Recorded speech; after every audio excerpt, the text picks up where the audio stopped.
Are you a technician who wants to set yourself apart?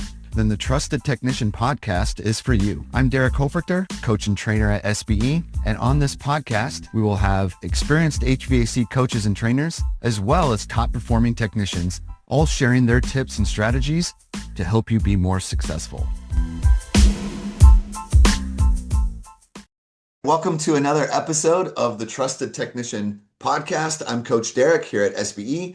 And today's guest is a technician from the state of Virginia. We got Philip from Incredible HVAC. Philip, welcome to the podcast. Thank you for having me. Thank you for being here. I'm excited for everyone to hear your story, but let's start at the beginning. Philip, how did you get into HVAC and being a technician? So it started in '02. I needed a job. I met my brother-in-law. He got me into HVAC. Worked for that company for almost 15 years. Wow. From the start, I was all about quality. A lot of guys were just rushing through jobs, but I kind of wanted it to be me.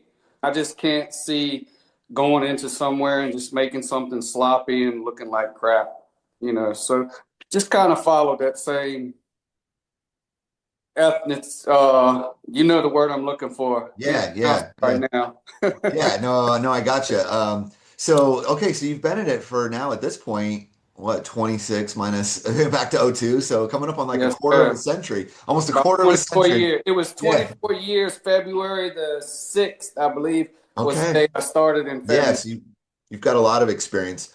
Why do you stick with it? What do you love about it? What do you enjoy most about what you do? So I just like helping people, for one.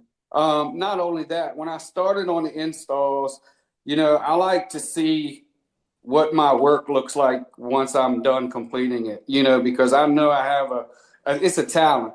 Not everyone can do the trade. But at the same time, it's not hard either. It's a little bit of common sense and just take pride in everything you do.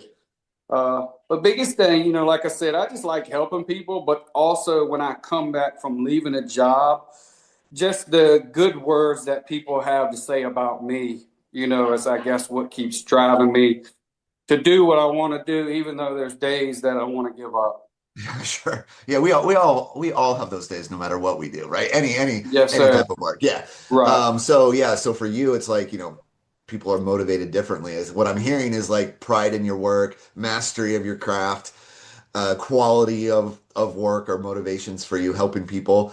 What about on the flip side? Like what are some of the challenges that you've experienced? So challenges is kind of thrown into different roles. So I'm still learning how to excel in those positions. As far as, a service technician, I've only got like 4 years of actually in the field of service. So I'm still trying to excel in that role. And just with things changing every day, it's hard to keep up with the knowledge if you don't do something repetitive. Yeah, the ongoing learning and yeah, staying on top of things. Yeah, for sure. I get that as a challenge.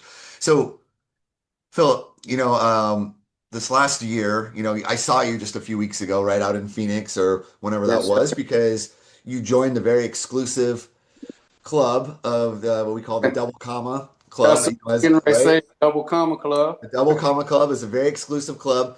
And, for those listening who don't know what that is, it's essentially as a residential technician, you did over $1 million in revenue last year. And I'll be honest with you, Philip, I've known you for a number of years. I've had you in my classes over the years. Maybe 4 years ago, 5 years ago was the first time I had you in class. I didn't at that time maybe peg you as $1 million tech. I'll be honest with you. No, Right? and that's cool. I don't think anybody did. Yeah. I didn't So either. I didn't either. So yeah, you didn't either, and I did it. Great guy. I thought you were nice. I could see how your customers would love you and your quality of those things. But you've really blown us all away with your journey and how you've come. So start from the beginning. Like, how did this happen? How did Philip over the last couple of years become $1 million tech? So, needless to say, as I said earlier, I worked for a previous company for 15 years, Yeah. close to it. Nothing but residential installs. My son was born in 2013, so I took about 6 years off. At the same time, doing side work, met Michael, told him I was going to come work for him, blah, blah, blah. Finally, after 2 years, I started with Incredible HVAC. I knew my worth when I came in, so of course that was my drive. I started on the install crew here, worked my way up. He wanted me to move up, so they put me in a maintenance position. I believe another one of our technicians was kind of going in the process. So 2024, I believe it was July, I first kind of started the process through SBE Hmm. as a maintenance technician.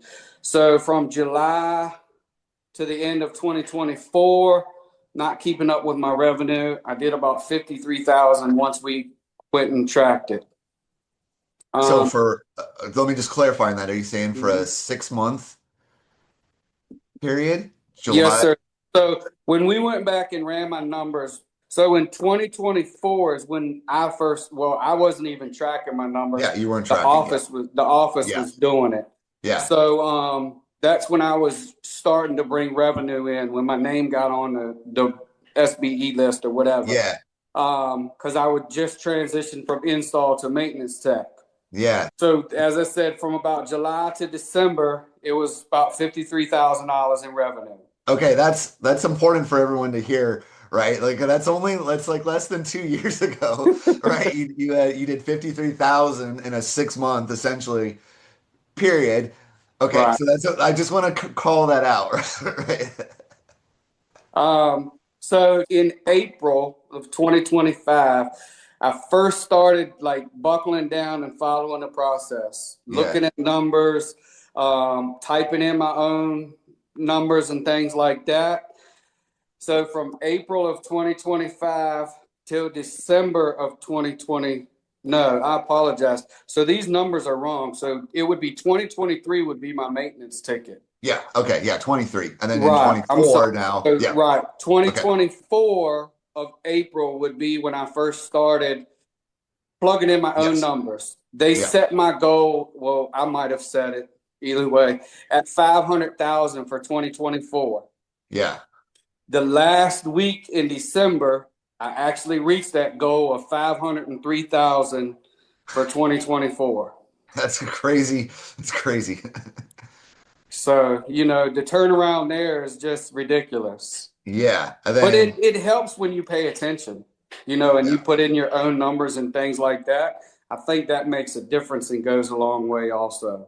I completely agree with you. This is something that um I guess maybe preach, out there of like there's something about the act of owning it yourself, owning your That own numbers, inputting them, looking at them, being aware of them. There is something about that act of doing it that makes you take full responsibility, maybe, over it Yeah, versus somebody else doing it for you. it does. So 2025, the whole year, complete year, started in January, finished in December, plugging in my numbers. Actually, I was the only probably selling tech we had. So from January 1st, 2025 to December 31st of 2025, I did 1.10, like 209 million, I think it was. Yeah, it's one of the crazier sequences. 2023. There's Philip with 53,000, and yeah, 2024. There's Philip with over 500,000. 2025. Oh, Philip did 1.1. Yeah, it was tough.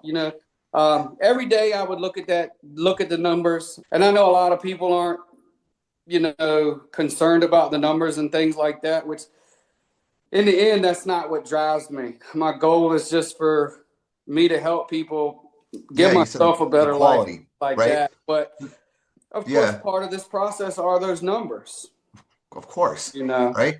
So, Philip, so it's probably in 2023, when I was saying of like, I didn't necessarily peg you as $1 million a type of person. So what's obviously, you've shared that you became more aware of your numbers. You started to do goals, work there. That's okay. That's definitely a big piece of it. But what change? And you always love taking care of your customer. You always love doing quality work.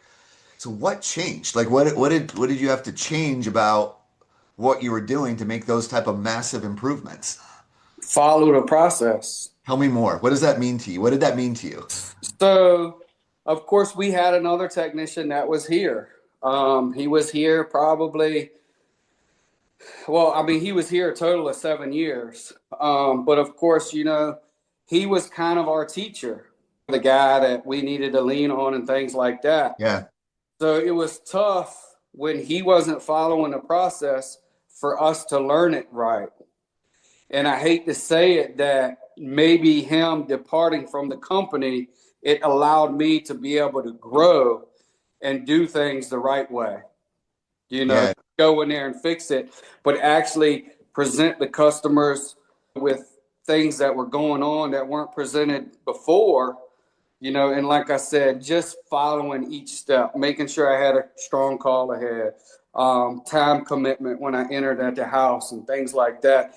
And it's just helped me grow as a person to make sure that I've covered everything. Even if the trigger's not pulled that day, at least I know in there I showed my value of what our company's worth. It makes me feel good. Yeah. So what you're saying is maybe the previous way your approach was I'm here to take care of something specific. Go to it. Hey, homeowner, here's the problem. Do you want to do it? Wash, rinse, a type of repeat. And now you have a different process of arriving there. Is that kind of what you're saying? Yes, sir. Like I said, even on maintenance now, Zach came down and did a 2-day ride along and things like that. And after he left on Friday, my first maintenance that I hadn't ran one in a while, but I ran a maintenance that Monday after he left, and I had a $1,642 ticket. What did you learn like from that ride along? What was it that you learned that you did differently? That, It's a little tough to say, because everyone has room for improvement. I definitely know that I don't know everything, and I still do skip steps sometimes. But my biggest thing is just to take everything away, even when you're in a crappy situation. Just try to slow down, take your time, and just make sure you're presenting everything to the customer. time. So you even learned from that, I need to slow down even more. Yes, sir. Yes, sir. Yeah. So Because if Zach wasn't there, I probably would have missed a few things. It's just, I was thankful to have him there to kind of help me out a little bit. Like I said, everyone has room for improvement. And with me only having 4 years in the service, it's still, some things still kind of, I get ahead of the situation and I might miss something. mhm. And that's my biggest fear is like misdiagnosing, and things like that. So I just try to make sure that I take my time and go over everything like I need to do. Yeah, and that makes sense with what you were saying earlier, how you take pride in your work and quality. So you don't want to be wrong, right? And Well, you don't no, right, no. yeah. And you don't want to miss things. But yeah, slowing down is going to help you ensure that you're not wrong, right? Because you've looked at everything. How it's a lot harder to be wrong if you've looked at everything, right? It is. And you can still miss things, because it's Of happened. course. I mean, Of we're human, course. but it still stinks when it does happen. That's Yeah. part of life. Yeah, earlier when I how I said like back in 23, how I said like, I didn't necessarily peg you as $1 million tech, right? And you told me at that time you didn't either. What was it about your beliefs at that time versus maybe what you believe now? Because now you are one, right? Right. So like what was going on back there that maybe was affecting your beliefs? Well, of course, I wasn't invested in the process, so I really didn't know anything about it at the time. 2023, like I said, I was still learning this stuff. Hmm. Just a couple of technicians. It was like, hey, we're gonna fix this shit and we're gonna go home. I mean, and I just believe if you follow it, it works. I mean, the numbers show for themselves. If Yeah. you just take the time, but you have to believe, and you've got to invest the time and stuff like that into it as well. Well, I know you've invested the time, right? Because I see you like you've attended a lot of training, right? So you're investing the Dude, time, yes, sir. you're putting the time into it. So I think that's the important component right here of the value of the time, not just the time that you put into training, but the time you put in with your customers, the time you put into your calls, right? You said something that's oftentimes probably a more normal approach for a tech is like, let's fix this so we can go home, right? Hmm. Yeah. I More. mean, I'm just saying, I'm more of kind of like a question answer guy, So I mean, it's just there's always things I guess that we can all relate to as far as situation and things like that. But I just thank y'all for the time and believing in me as well. Like I said, I've been reaching out to Zach and Lewis a lot more lately, just letting them know as far as wins and losses. Yeah. So that helps too, just being able to have someone to talk to. Being eager to receive feedback is really important, right? It's one thing to have a hunger to learn, right? Right. Which is investing in the time and learning. And it's I think another thing to be eager to receive feedback. And I do love that about you. I know that is again, I've had you in my classes, like you always want feedback. Like you'll sometimes be the one to volunteer to role play in front of the group so that even though I know like you haven't quite got it yet, and all that, but it's because I know you want the you're taking advantage of the opportunity to get that feedback from me, right? Yeah. Like, is that a part of your approach? Somewhat. Yeah, I just, like I said, I don't mind constructive criticism. Yeah. You know, Feedback. Yeah, feedback. right. Yeah. Whether it's constructive or not, right? It's feedback. And then be able to the ability to one, invite it and listen to it and then be coachable. Because yeah, Philip, you are very coachable, Thank you. Thank you. which is Yeah, that's that's what I'm trying to just, that was like last week we had a meeting after it was our first what's that thing called? After Zach left and he did the follow-up yeah, training. a little huddle. Yeah.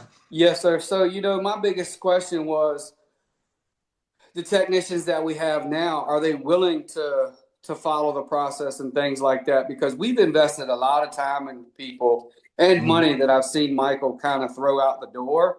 And it's like, I guess maybe now I'm kind of set up for, hey, it does work, but you have to believe as well. And that's what I asked them. Hey, are y'all willing to be able to change and things like that?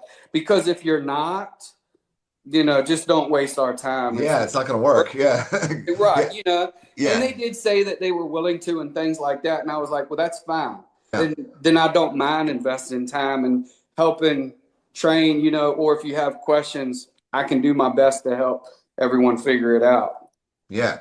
No, you're paying it back, right? Like you Yes, sir. exactly to be Because I that. want to see everyone win at the end of the Yeah. day. Yeah, I love that you want to be a mentor to others too. So last year, 2025, you did 1.1. Was that your goal? Like what did you have a goal? What was your goal? So every time I would hit something, I would up it. Okay, so you had to up your goal a few So times. I did. So the original paper goal was 625. Ah, But in my mind, I wanted to do 750. okay. So once I hit the 750, I was like, okay, let's shoot for 825. Do you remember, because these goals run January 1 to December 31, do you remember roughly when in the year it was that you hit your 750? Mm, I Like how much don't. like how much I would time was probably left? say I would probably say maybe September, Okay, October, so there's still maybe. like a quarter of the year left at that point. Right. And I think it even boiled down to it might have been October. We were pushing it or maybe even later than that, because I went on a call and I texted Lewis that night about the situation we were running into. and we were on the same page, which I loved because at least I knew I was on the right track. Oh, oh. So and ended up hitting the 1 million, but it came down to the wire. Get in the Still, wire, even yeah. getting to the million, so Yeah, it was close. yeah. Well, it's like I said, And I don't know if I wanted to sell 75 systems once I think it was like November or whatever. We got to, or it could have been mid-December, who knows.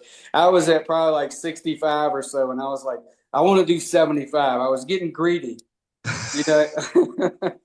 But I ended up selling 74 systems. So oh man.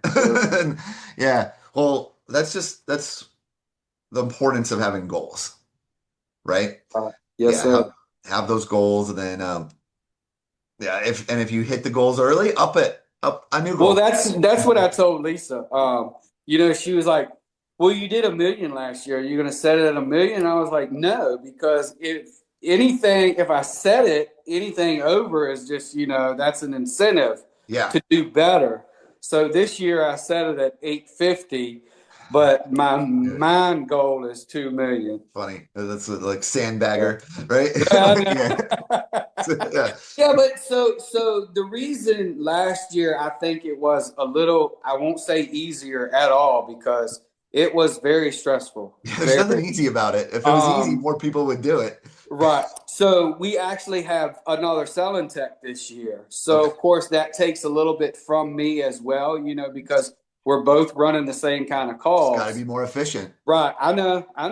Yeah. Uh, Competition's good. um, Competition's good. Yeah. And it is. So I've been messing with my guy Eddie Schultz. He Yep. works all temp. I love that guy. Yep. I'm gonna have So him actually for those listening. Eddie's gonna be the next guest okay, that I sweet. have too. Yeah. So the other day, a little thing about it. I was 13th on the list, and he was 15th, I think, or 17th, something like that. So we swapped places, and I hit him with a text, and I was like, "You son of a gun, you got me." I And love he it. said, "Man, I told you I'm coming for you this year," and I Yeah. love it. So it's very inspiring. Yeah. I like it. I enjoy it. Yeah. It's all good stuff. Well, And Philip, it's this not a competition, like, for real. It's just oh kind of it's though, good to right? have fun. That's what I see Yeah. it as fun. Yeah. Well, Philip, I love this. I loved hearing you. It's such a good story. Like I said, the 53 to the million. You're doing such a good job. Appreciate you coming on here and sharing with others Thank about you. your story and to follow the process. So we'll see what 2020 where Philip lands on the list in 2026. All right, Philip, have a good day. Thank you. You too.